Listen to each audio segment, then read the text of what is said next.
Hey everybody, it's Jason Blaha here, and now that my two obligatory informative videos are done for the day, it's time to talk about current events in the online fitness community.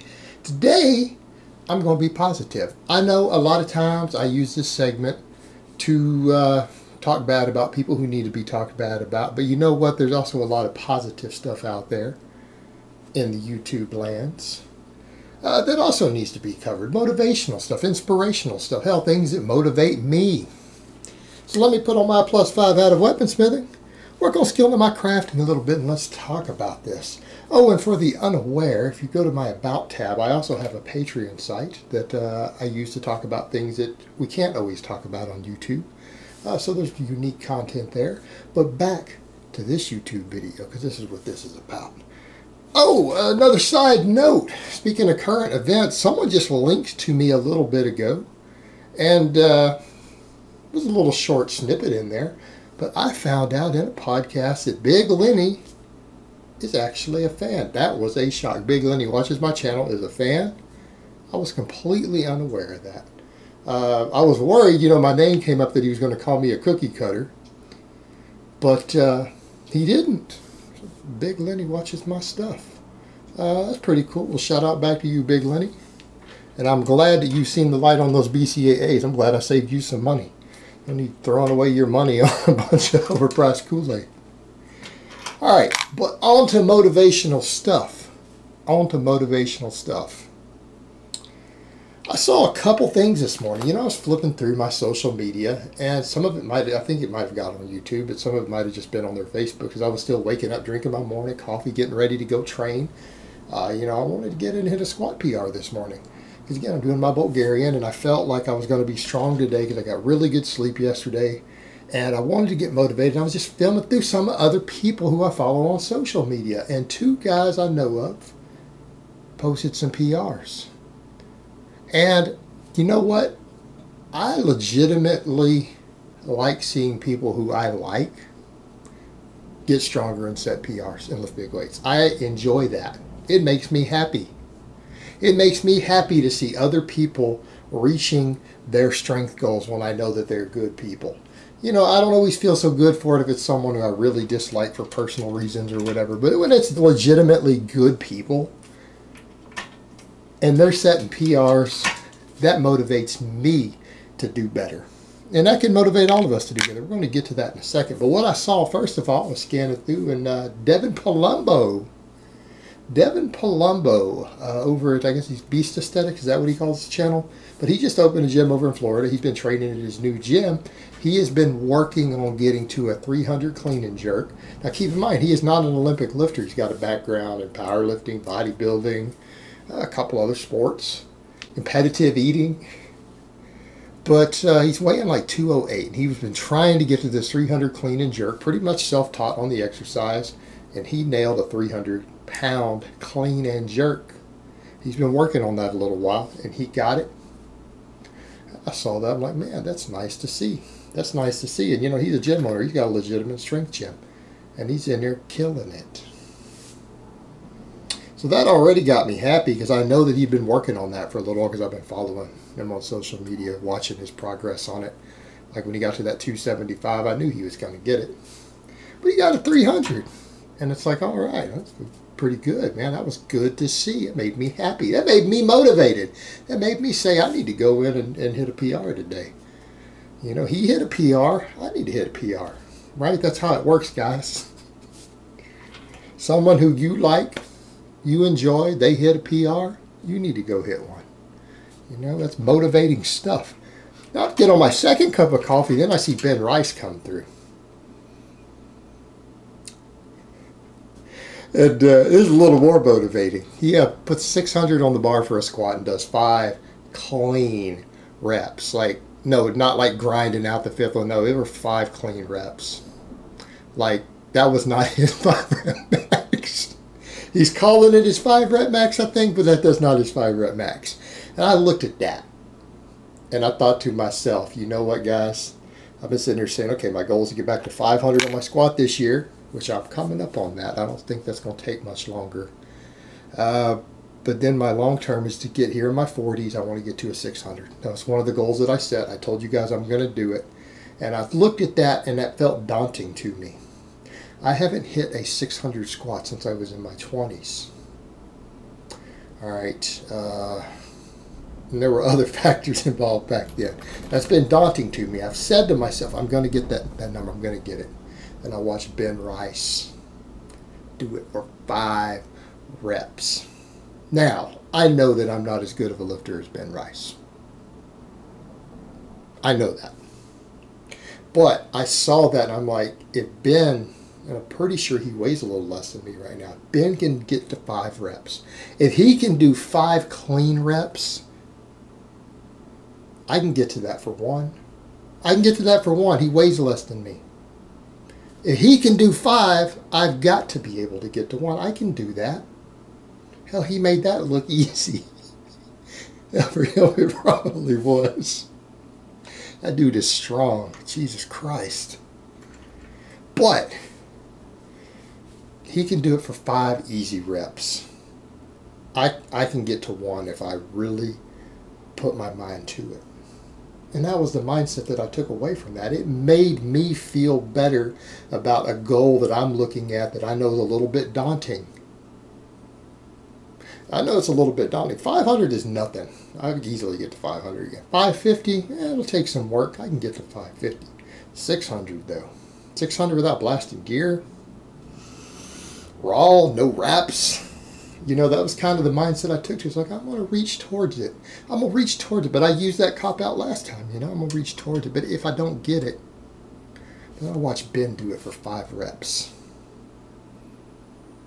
It made it look so easy. It made me say, well, I can do that. I can do 1. If he can do 5, I can do 1. Yeah?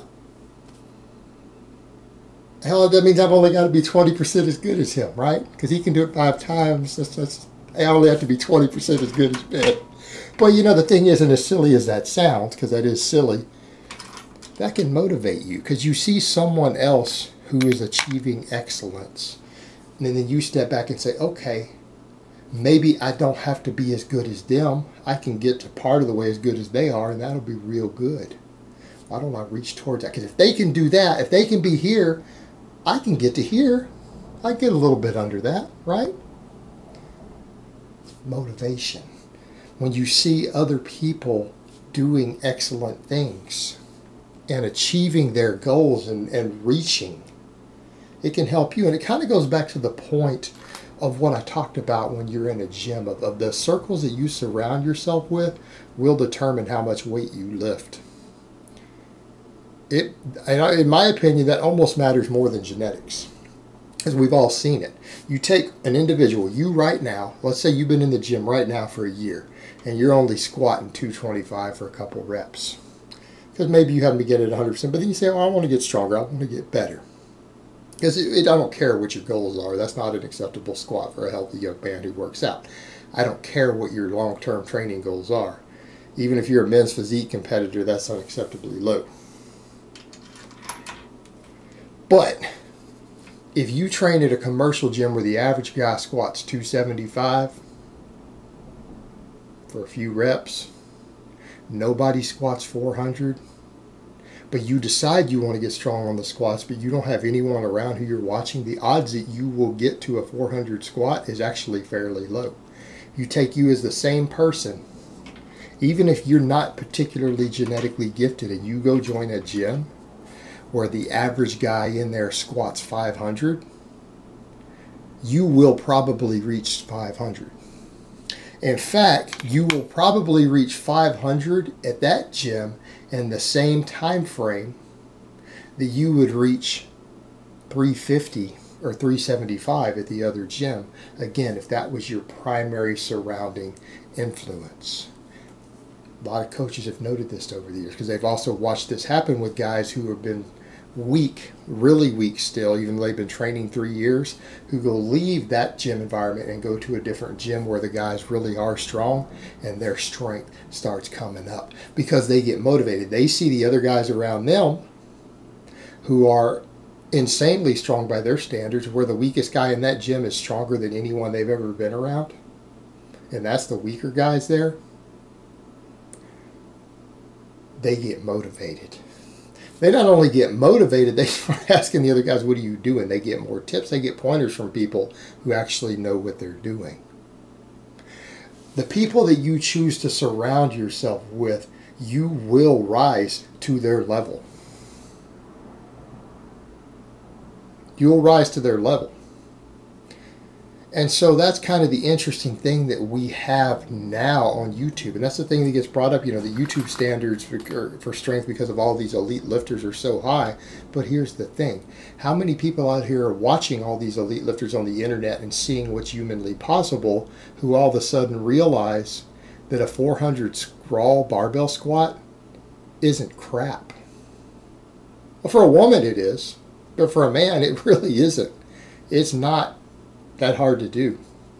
And in fact, if people trained at a gym, if all of you trained at a gym where everyone squatted 500, you would blow 400 out of the water in no time.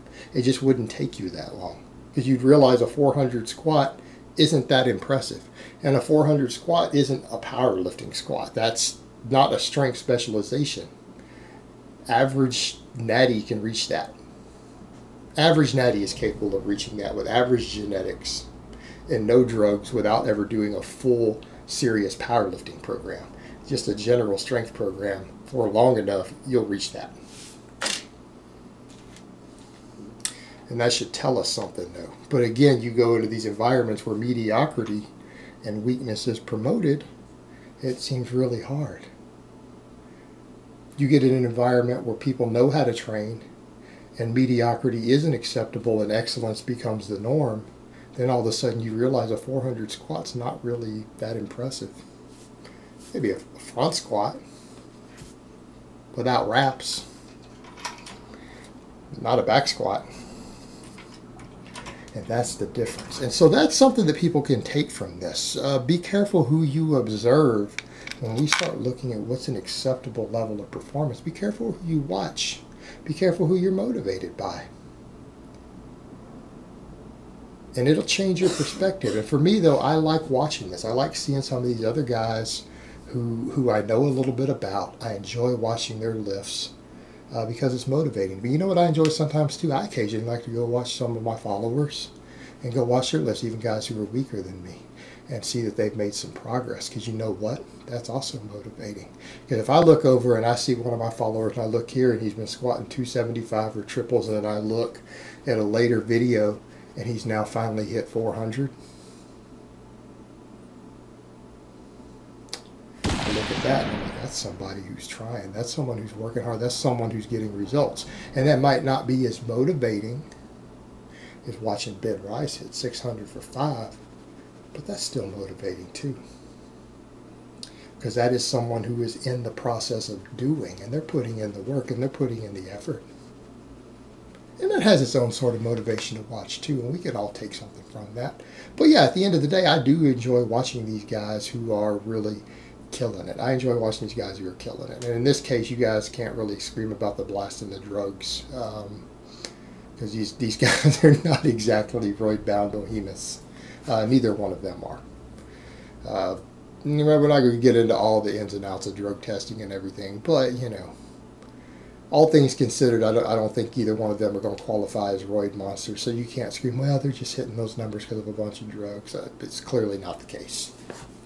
Clearly not the case.